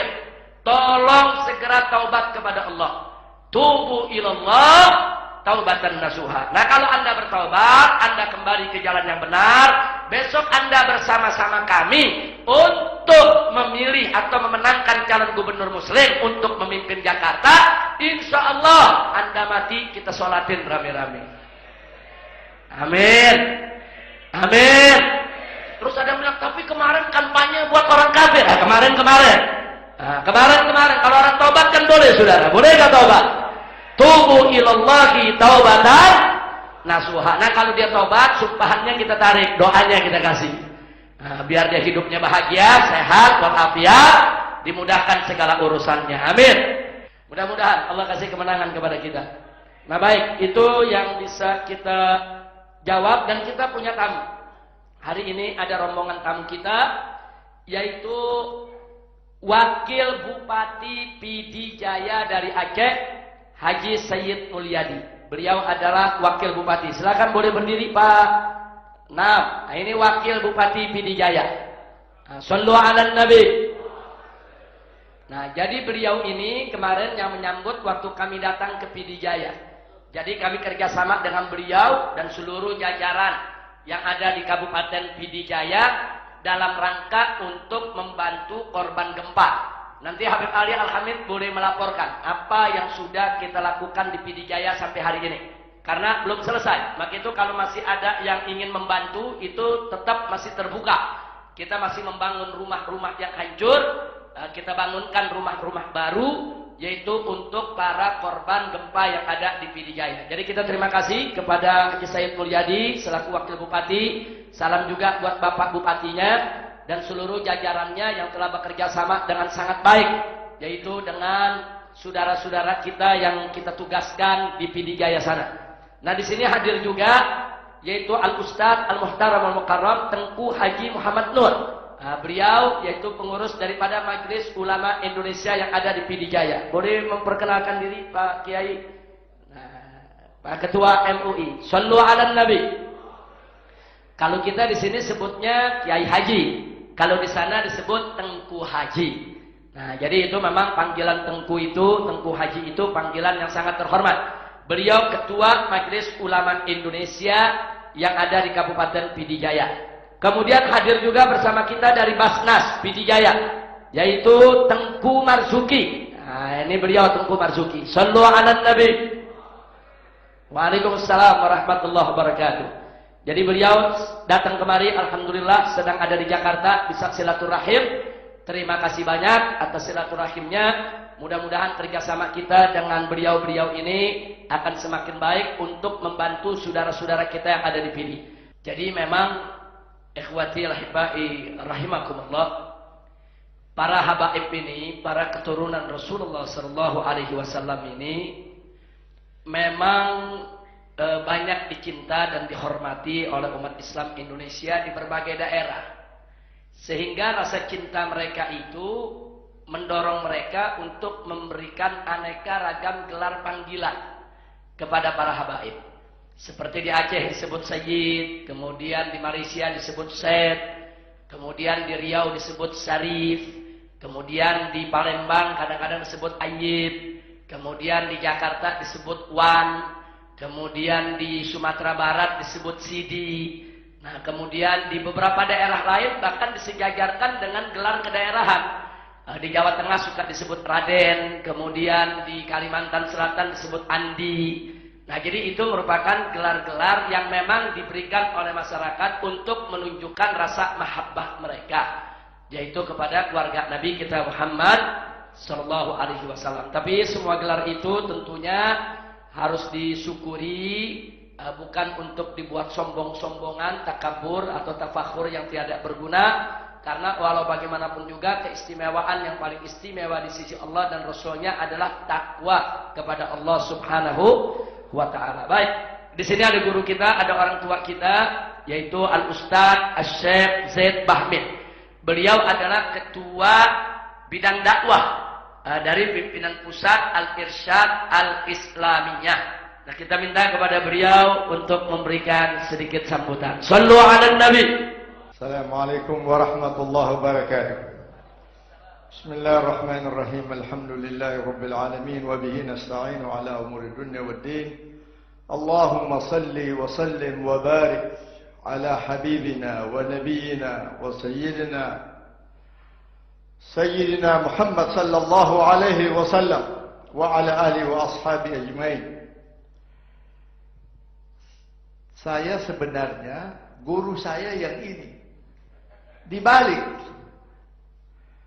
Belum berbicara saya sudah gemetar duluan mau berbicara di depan guru. Kalau saya mendengar tadi, Masya Allah, perjuangan FPI untuk mereka-mereka para duafa yang kena musibah luar biasa. Subhanallah. Saya baru catat tadi nomor teleponnya, Masya Allah, Al-Mukarram Sayyid Ali. Jadi supaya kita bisa ada hubungan. Jadi antum kalau mau kemana-mana, tolong kabarin anak, kalau anak mampu anak akan ikut. InsyaAllah. Bi'ini Rabbana Karim. InsyaAllah. Karena anak baru operasi kaki. Jadi lutut anak sekarang lutut besi. Alhamdulillah. Hamba Allah yang mulia, sebagaimana yang kita ketahui, pertama-tama saya sangat berterima kasih mensyukuri kepada Allah Subhanahu wa taala. Allah Subhanahu wa taala mengirim di tengah-tengah kita seorang hamba Allah, Al-Mukarram wal-Muhtaram, Habibna Al-Fadil, hafidhahullah insyaallah Habib Rizq. Karena keikhlasannya kepada Allah Ta'ala gerakkan 7 juta manusia berkumpul untuk salat Jumat bersama-sama untuk menuntut keadilan. Dan itu sekarang menjadi ikon untuk bangsa Indonesia. Itu kita nggak bisa pungkiri. Dan itu menjadi berita yang sangat besar, bukan hanya di Indonesia, seluruh dunia. Menjadi berita yang luar biasa. Tapi memang karena media-media kita dikuasai oleh orang Yahudi dan Nasara, ada yang secara sepintas ingin memberitakan ini, ada yang secara sengaja mereka ingin menyembunyikan. Tapi di atas segala-galanya ada kekuasaan Allah Subhanahu wa taala. Sekalipun mereka ingin menyembunyikan, tidak akan mungkin. Hamba Allah yang mulia, para habaib yang saya cintai, saya teringat satu firman Allah Subhanahu wa taala dalam Al-Qur'an. Ini saya minta maaf kalau bawa firman Allah di sini ini sama dengan mengajar ikan untuk berenang. Yang ngajar ini, yang mau diajar ini lebih pintar daripada yang ngajar. Mau ngajar ikan untuk berenang, pergi ikannya sudah pintar berenang. Semua cara gaya berenang dia udah tahu. Saya teringat satu firman Allah Subhanahu wa taala. Ketika iblis berdoa kepada Allah taala. Iblis berdoa kepada Allah taala. Ya Rabbi, anzirni ila yaumi yub'atsun. Iblis berdoa, dia masih mengakui kekuasaan dan kebesaran Allah taala. Sekalipun dia kufur kepada Allah Subhanahu wa taala, sekalipun dia membangkang kepada Allah taala, tapi doanya dia ini doanya hanya doa keduniaan, ingin hidup selama-lamanya. Anzirni ila yaumi yub'atsun. Kalau kita bandingkan dengan doanya Nabi Adam ketika melakukan kesalahan, Nabi Adam meminta kepada Allah, Rabbana zalamna anfusana wa in lam taghfir lana wa tarhamna lanakunanna minal khasirin. Ini kejadian ini terjadi di Indonesia. Terjadi di Indonesia.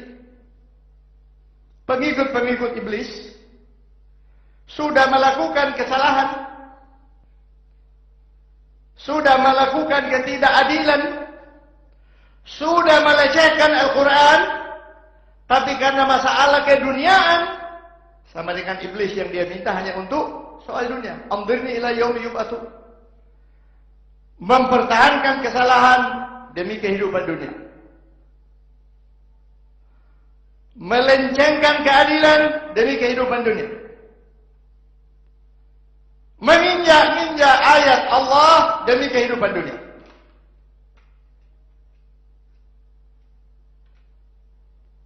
Hanya hamba Allah yang mulia. Iblis masih berdoa kepada Allah Ta'ala. Iblis dia tahu kebesaran Allah Ta'ala. Jadi kadang-kadang kalau kita bandingkan ini, Yang pengikut iblis ini sudah di overacting daripada iblis. Nabi Adam, dia tidak peduli tentang kehidupan dunia. Rabbana zalamna anfusana. Ya Rabb, wahai makhluk, wahai zat yang menghidupkan kami, yang membesarkan kami telah zalimi diri kami. Dia tidak peduli dengan kehidupan dunia. Seakan-akan dia mengatakan, ya Allah, kalau tidak ada pengampunan dan kasih sayang daripadamu, kami menjadi manusia yang paling merugi di alam ini. Hamba Allah yang mulia, justru itu saya tidak heran kalau ulama-ulama dikriminalisasikan, ya, ulama ini menjadi musuh kepada mereka. Kita nggak usah heran, karena pertarungan antara yang hak dan batil tidak akan berakhir selama bumi ini berkembang. Karena iblis dia minta kehidupan selama-lamanya.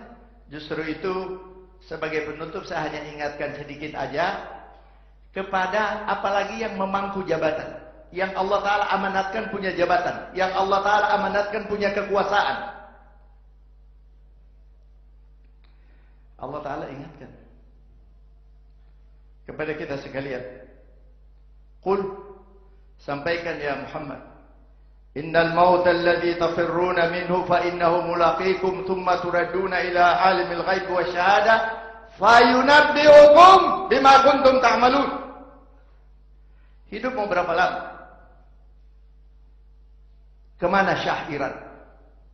Kemana Marcos? Kemana Namrud? Kemana Fir'aun? Hanya tinggal sejarah. Hanya sebentar aja kehidupan mereka. Justru itu kalau kita akan mempertahankan jabatan untuk menginjak yang hak, mempertahankan kekuasaan untuk melecehkan keadilan, akan ada masanya. Akan ada masanya.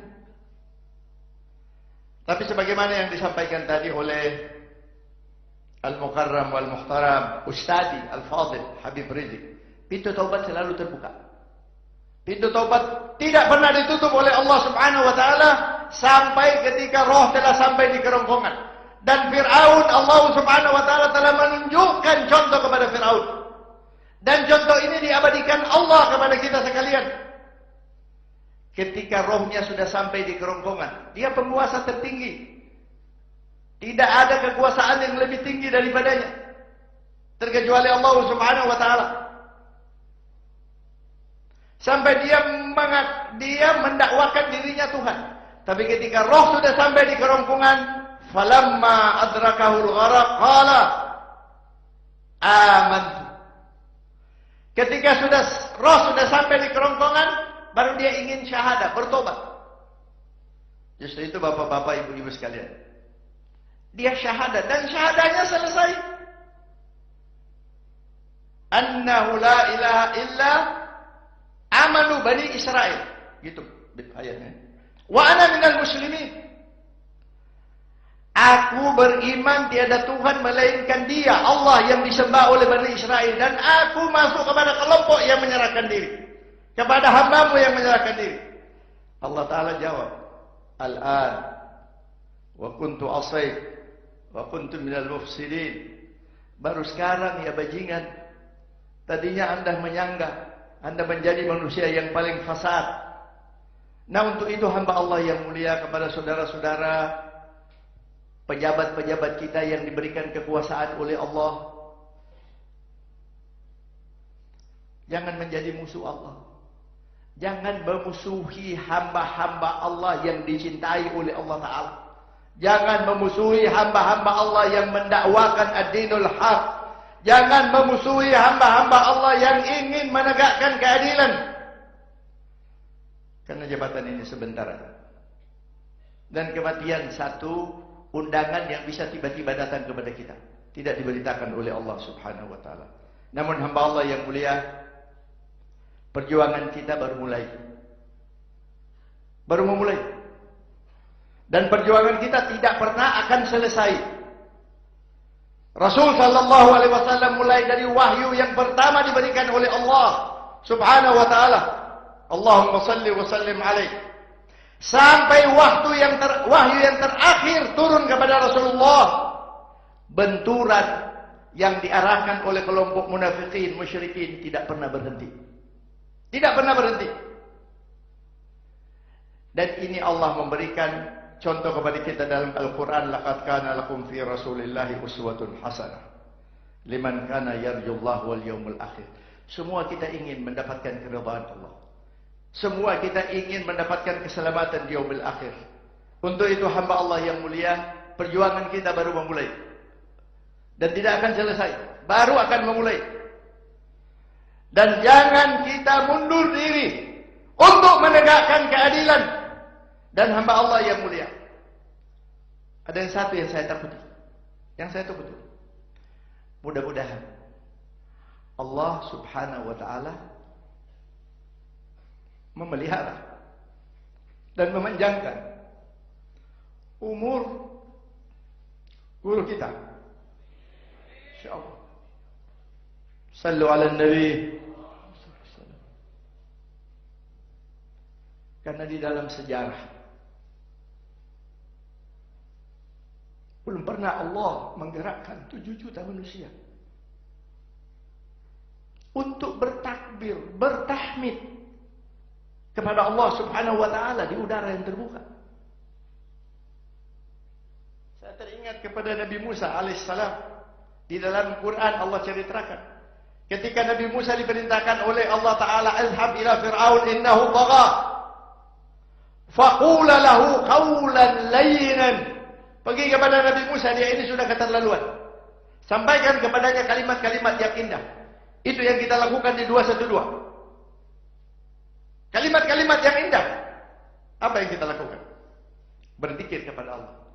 Kemudian sesudah Nabi Musa meminta kepada Allah, "Rabbi syrah li sadri wa yassir li amri wahlul 'uqdatam min lisani." Sampai selanjutnya ayat ini, kemudian Nabi Musa mengatakan, "Kai nusabbihuka katsiran wa nadhkuruka katsiran." Supaya kami selalu bertasbih kepadamu yang banyak dan berzikir kepadamu yang banyak. Subhanallah. Ya Allah. 212 yang menjadi ikon kepada kita sekalian. Hampir sama ceritanya dengan Nabi Musa alaihissalam ketika dalam perjalanannya untuk menghadap kepada Fir'aun. Hanya bedanya, Nabi Musa datang kepada istananya Fir'aun. 212 kita enggak butuh pergi ke istana. Hamba Allah tersebut yang datang duduk bersama kita, pemimpin kita, dan mendengar mau tidak mau khutbahnya daripada Habibina al-Mahbub, Habib Rizik Syihab. Masya Allah. Takbir, takbir, takbir, Allahu Akbar. Sallu ala Nabi, Allahumma salli wa sallim alaihi. Kalau ada yang salah kepada Allah, saya mengharapkan maghfirahnya. Saya ini benar disampaikan oleh Habib tadi, Majelis Dakwah Al-Irsyad. Tapi anak ini sebenarnya anggota FPI. Sebenarnya anggota FPI. Subhanallah. Mudah-mudahan Allah subhanahu wa ta'ala menguatkan teman kita, mempersatukan kita insyaAllah demi menegakkan keadilan dan kebenaran di bumi Allah subhanahu wa ta'ala yang kita cintai. Wassalamualaikum warahmatullahi wabarakatuh.